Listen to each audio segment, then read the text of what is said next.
Have you ever tried to control everything in your life, micromanaging every detail?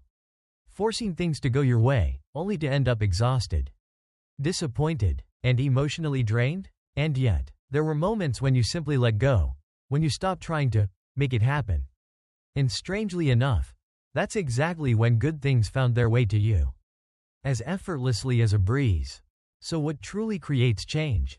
Maybe it's not relentless effort, but your inner state, your calm, your self-mastery, your trust in the process.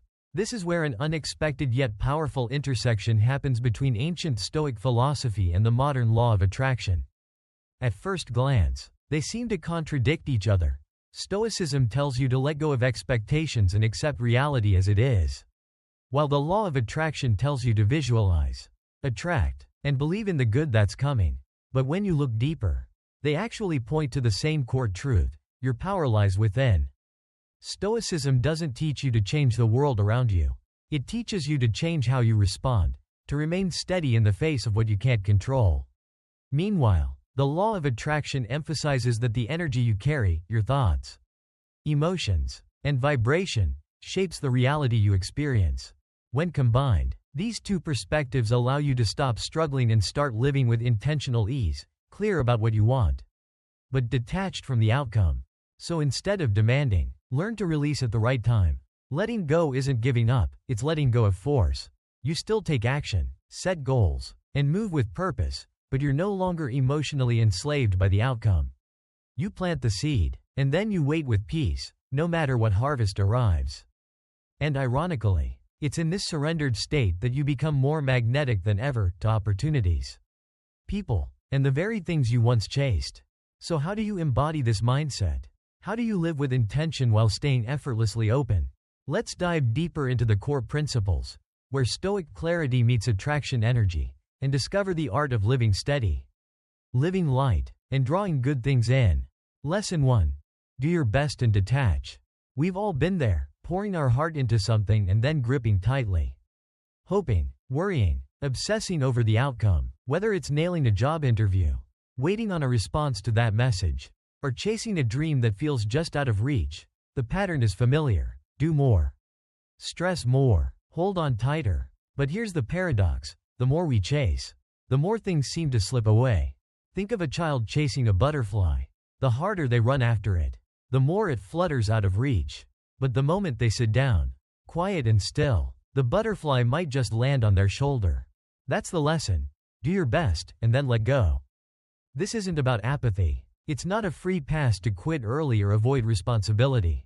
It's about showing up fully, giving something your honest energy, your time, your focus, and then releasing the outcome. Because the truth is, you were never in control of that part anyway. You can prepare flawlessly for an interview, but you can't control who else applies. You can put your soul into a project, but you can't dictate how people will respond. You can love with your whole heart, but you can't guarantee how someone else will feel. So instead of clinging to results, shift your focus to the process. Show up, put in the work, be present, and then, let go. This is what the Stoics meant when they talked about controlling only what's within your power. Your actions, your intentions, your effort, that's your domain. The rest? That belongs to the universe. And it's also what the law of attraction reminds us. You don't manifest from desperation. You manifest from alignment, from trust, from surrender. When you're obsessed with an outcome, your energy becomes tense, anxious, closed. But when you detach, your energy opens up. You become magnetic, not because you're chasing, but because you're trusting. You're calm, centered, grounded, and in that space, good things are far more likely to find their way to you. Here's a simple truth: attachment breeds resistance. Detachment creates flow. So how do we practice this? How do we work hard without becoming overly attached to results? Here are a few tips to ground this principle into your daily life. Focus on the process. Measure your day not by the outcomes you achieved, but by the effort you gave. Did you show up? Did you stay present? That's the win. Accept what you can't control. Life has its own rhythm. Instead of fighting the current, learn to flow with it. Control what you can, release what you can't. Trust the universe. Trust that life is unfolding exactly as it should, even if it doesn't look like it in the moment. Trust that your effort is never wasted, even when the results aren't immediate. Be grateful for the now. Don't let your happiness be held hostage by future events. Celebrate this moment, right now. The effort, the growth, the courage to try. Let go to let in. When you release control, you make space for surprises, for grace, for possibilities you never imagined. It's not always easy, especially when you care deeply, especially when something matters so much. But detachment doesn't mean you stop caring. It means you've done your part, and now you allow life to meet you halfway. So next time you find yourself obsessing, looping thoughts, checking your phone for the 100th time, pause, breathe, remind yourself, I've done my best. Now I let go. Because in letting go, you don't lose power, you reclaim it. And in that quiet surrender, life has room to send something even better than what you imagined. Now that we've learned the art of effort without attachment, let's take the next step, learning how to create intentional energy through your words. Because the way you speak doesn't just express who you are, it helps shape what you attract. Lesson 2. Attract what you want. What if the key to receiving what you want isn't about chasing it down, but about becoming the kind of person who naturally attracts it? This is the heart of the law of attraction. But here's what most people miss. It's not about wishful thinking or sitting back waiting for miracles. It's about aligning your internal state, your thoughts, feelings, and energy, with the outcome you desire. In simple terms, feel it before it arrives. Imagine walking through life as if the thing you want is already on its way. Want your dream job? Show up every day with the confidence and posture of someone who already has it. Looking for love? Live as if you're already deeply loved, because the energy you radiate becomes your magnet. This isn't magic, it's resonance. And surprisingly, this idea aligns beautifully with Stoic philosophy. The Stoics believed in living in accordance with nature, accepting what is, while cultivating the kind of character that thrives no matter what life brings. That mindset, calm, focused, purpose-driven, is exactly the energy that draws positive outcomes your way. Because energy is everything. When your inner state is rooted in joy, clarity, and confidence, you become magnetic. People notice. Opportunities feel drawn to you. It's not because life suddenly got easier, it's because you changed your frequency. In practical terms, this looks like wanting a fulfilling career? Don't wait until you land the job. Start living with the discipline, habits, and mindset of the person who already has it. Longing for love? Don't wait to be loved to feel worthy. Begin feeling loved now by caring for yourself, appreciating your presence, and radiating the kind of love you hope to receive. This principle isn't just spiritual, it's scientific. Modern psychology backs it up. Your thoughts influence your emotions. Your emotions shape your vibrational energy. And that energy affects how you perceive and respond to the world. This loop creates your reality. Even quantum physics suggests that our focus and observation affect the unfolding of events. In other words, the way you show up internally begins to influence what materializes externally. So how do we apply this power with intention? Here are some practical tips to help you become an energetic match to the life you want. Get clear on your goal. Vague wishes create vague outcomes. Define what you want, clearly and specifically. Visualize it in detail. Close your eyes. See yourself living the life you want. Where are you? What do you feel? Who are you with? Make it vivid. Use positive affirmations. Speak words that reinforce your new identity. Not, I hope I get there, but I'm becoming the kind of person who belongs there. Be grateful for what you have now. Gratitude grounds your energy. It tells the universe, I'm already full and open to more. Take inspired action. Don't just sit and visualize. Move, act, do the things your future self would do. Release control. You don't need to know how everything will unfold. You just need to stay aligned. Take action and trust the process. Fall in love with the journey. When you enjoy becoming, you stop chasing and start attracting. You carry joy now, not just when you get there. And remember, this isn't about faking anything. It's about aligning with what's already possible. You're not pretending. You're preparing. You're not lying to yourself. You're telling a better story. One that pulls you forward rather than keeps you stuck. Because when your mind, heart, and energy speak the same language, life listens. Now that you've learned how to become a magnet for the life you want, let's look at the next step. How to clear space emotionally so that what you're attracting actually has room to enter. And that begins with learning the power of letting go, deeply, truly, and without fear. Lesson 3. You will be uplifted at every turn. What if every setback in your life wasn't blocking your path, but becoming it? It's easy to believe we're only aligned with the universe when things are going well, when the doors swing open, when the timing feels perfect, when life says, yes. But real transformation happens when the answer is, not yet, not this, or even, no, because that's when you're being rerouted, refined, uplifted, not in spite of your obstacles, but through them. The Stoics had a name for this mindset. Amor fati, love your fate. Not just accept it, not just tolerate it, but actually love it. Embrace everything life brings as necessary, even the hard stuff. Marcus Aurelius said it best, the obstacle is the way. What stands in the way becomes the way. Think about it. You lose your job, and suddenly you're free to pursue a path you never dared before.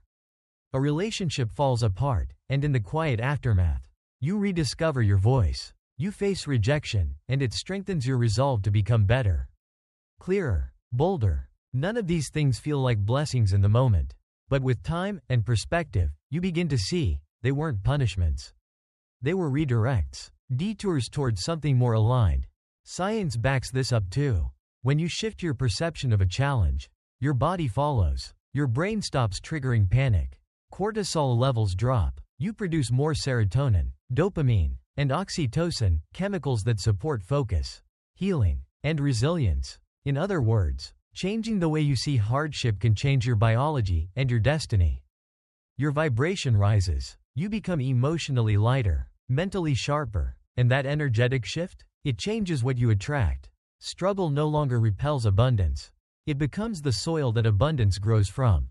So, how do we train ourselves to cooperate with hardship rather than resist it? Here are a few practical tools to help you move from breakdown to breakthrough. Redefine the challenge. Instead of asking, why is this happening to me?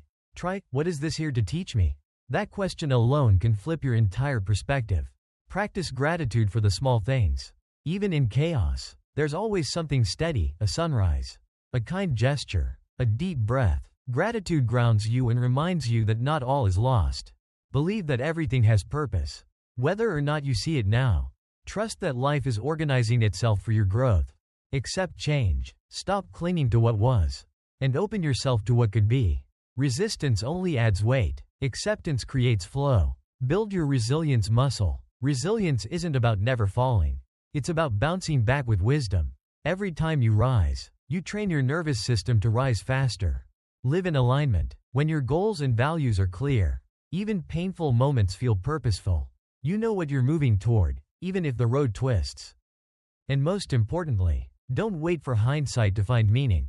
Learn to trust now, even in the middle of the storm. That's real mastery. That's the foundation of inner elegance.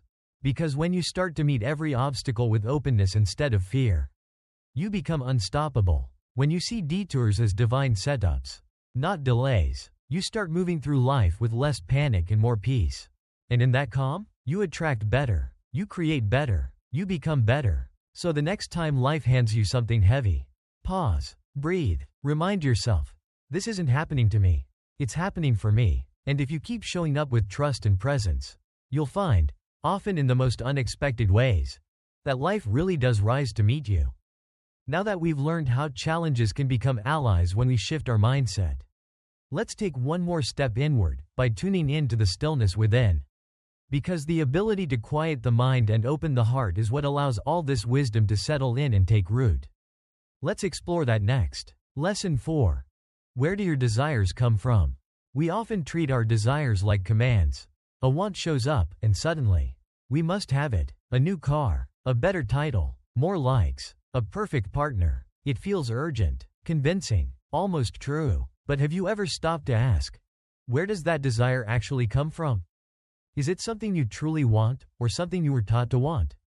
The Stoic philosopher Seneca once said, "It is not the man who has too little, but the man who craves more, who is poor." Let that sink in. It's not the lack of possessions that creates suffering, it's the endless hunger. Because here's the thing. Desires can guide you, or enslave you. They can be the compass that helps you grow and evolve, or the cage that keeps you chasing, striving, and never quite arriving. And to know the difference, you have to understand where they originate. Some desires are biological, They come from our wiring as human beings. The need for safety, food, pleasure, comfort, reproduction, these are built into our nervous system. They aren't bad. In fact, they're essential for survival. But when they go unchecked, when comfort becomes addiction, or pleasure becomes escape, they can cloud our clarity. Other desires are socially conditioned. These come from the world around us, our culture, media, advertising, even childhood messaging. You might think you want a certain lifestyle because you saw it on a screen. You might think success means one thing because that's what school or society told you. But these desires are often inherited, not chosen. And then, there are desires that arise from something deeper, the spiritual core. These are the quiet longings that don't shout, but whisper, the desire to grow, to serve, to express, to live in alignment with your values.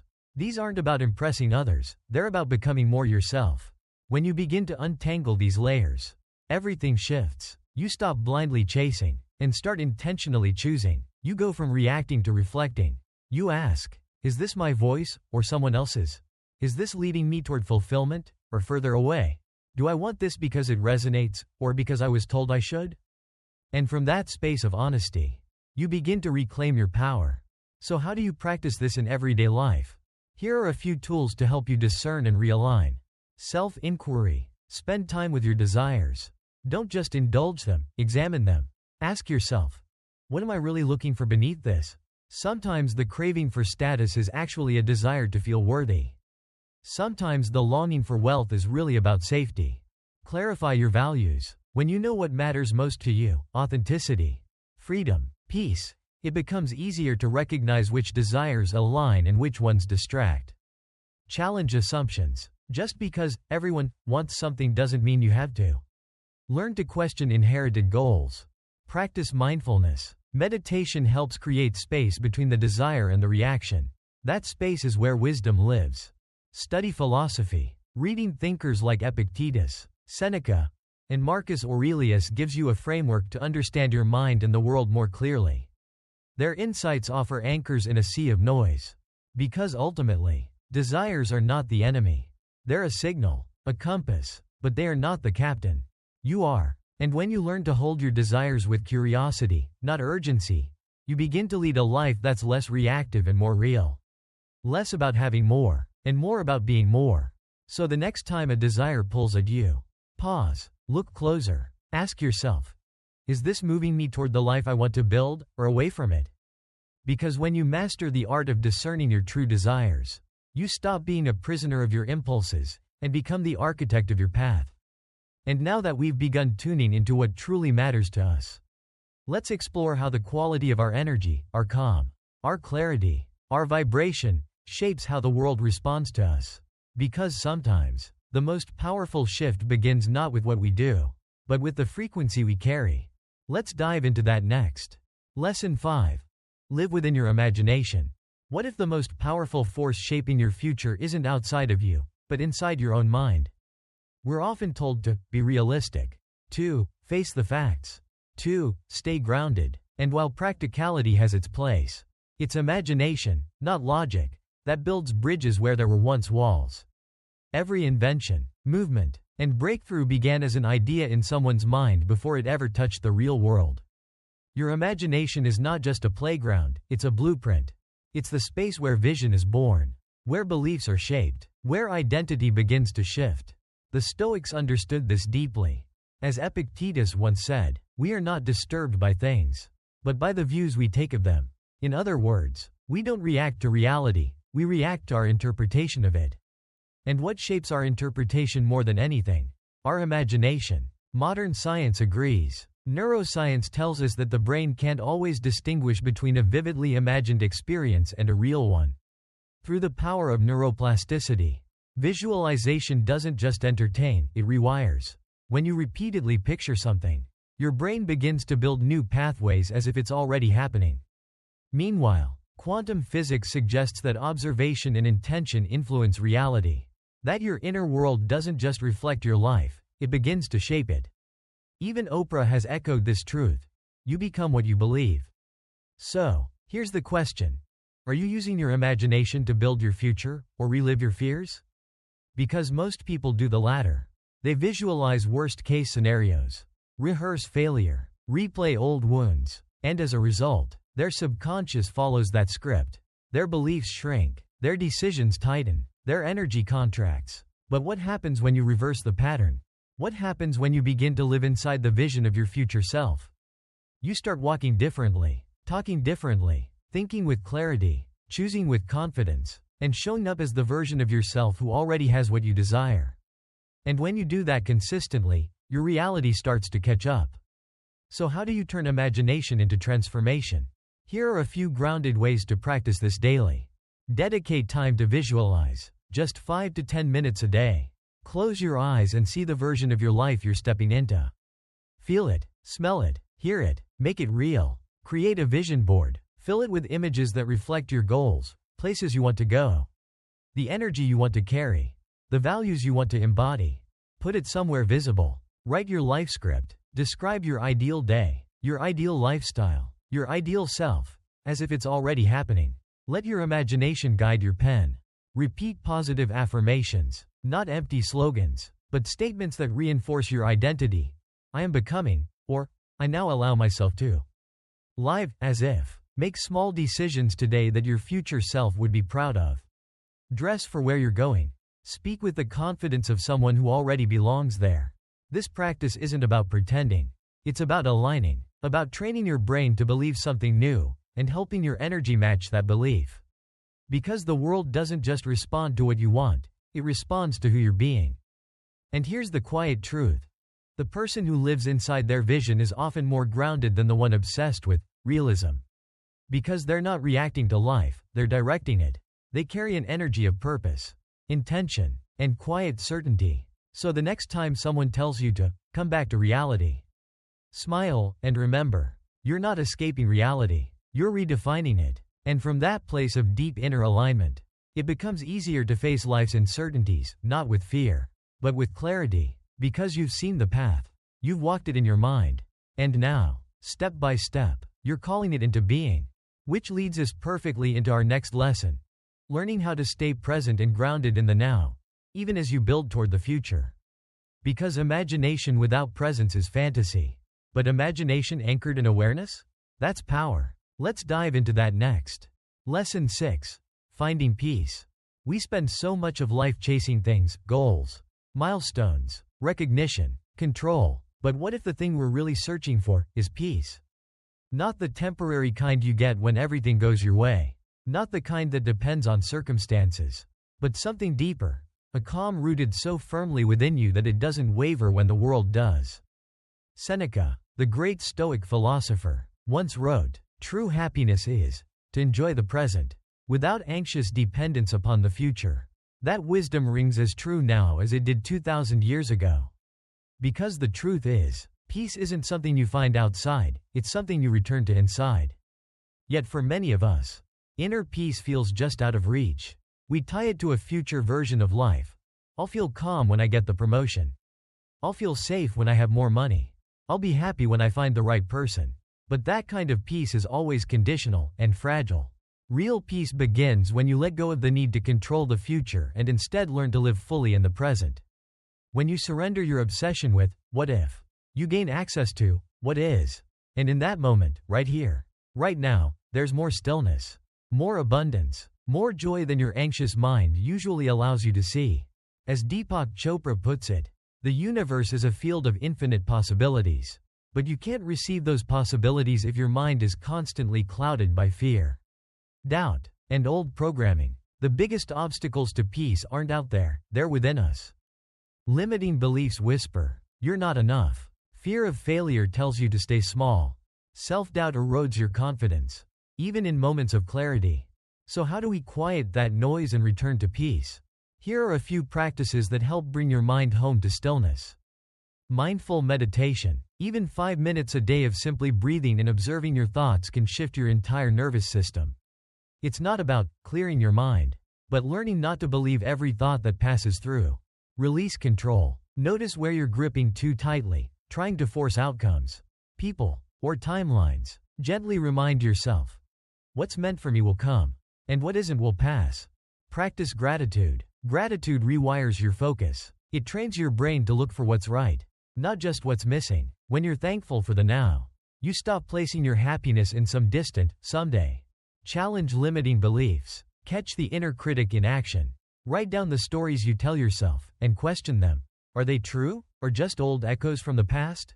Reconnect with your intuition. In a noisy world, your inner voice gets drowned out. But it's still there, calm, steady, and wise. Learn to listen. Trust the quiet nudges. They often lead you exactly where you need to go. Act from inspiration, instead of reacting from fear.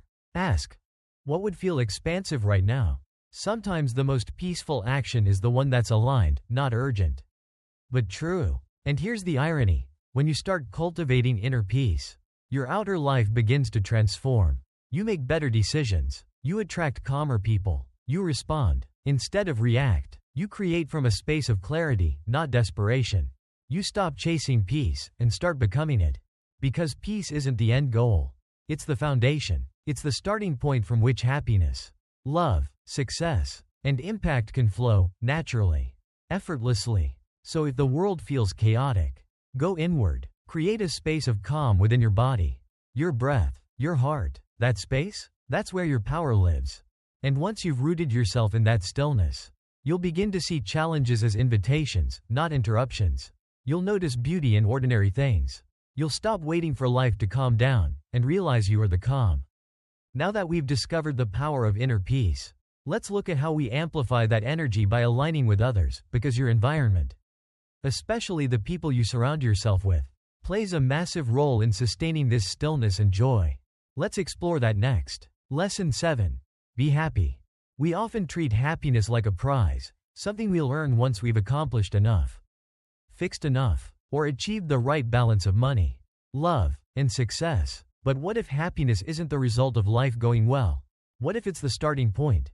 The Stoic philosopher Seneca once wrote, "True happiness is to enjoy the present without anxious dependence on the future." That line alone flips our usual mindset on its head, because most of us tie our joy to a someday that never quite arrives. We say, I'll be happy when I land the job. I'll be happy when I'm in a relationship. I'll be happy when things finally calm down. But life rarely stays calm for long. And every time you place your happiness just beyond the next milestone, you move the finish line. You never arrive. The truth is, happiness isn't a destination. It's a decision. It's not about denying hardship or pretending everything is perfect. It's about choosing to find light, even when things feel heavy. It's about learning to smile without waiting for the world to give you permission. The Dalai Lama put it simply, happiness is not something ready-made. It comes from your own actions.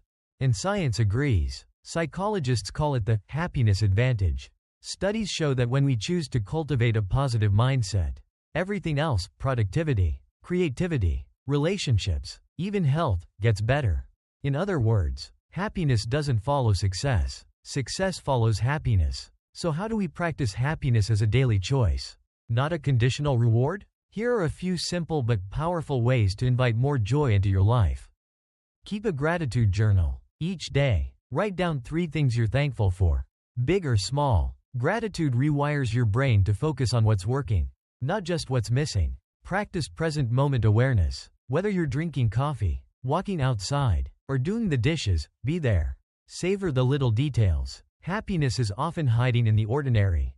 Do what you love. Make time for activities that light you up, painting, cooking, dancing, reading. Joy isn't selfish, it's fuel. Surround yourself with positive people. Energy is contagious. Choose relationships that uplift, not drain. Engage with those who remind you of what's possible. Care for yourself. Sleep, nourishment, movement, rest. Self-care isn't indulgence. It's what allows joy to flow freely through your body and mind.